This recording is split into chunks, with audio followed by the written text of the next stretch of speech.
ndiyo siku niliyovunja ukimya wa takribani miezi 12 tangu Oktoba mwaka 2024.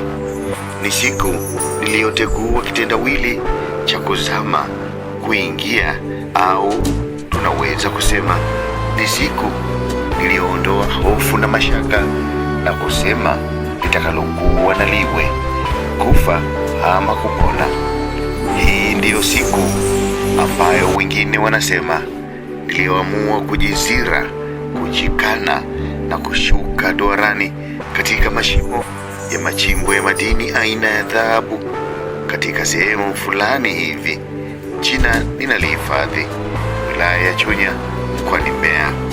Kama mwandishi wa habari na mtangazaji, nilijikita katika maeneo mengi ya ubobevu, ikiwemo mwandishi wa habari za mazingira.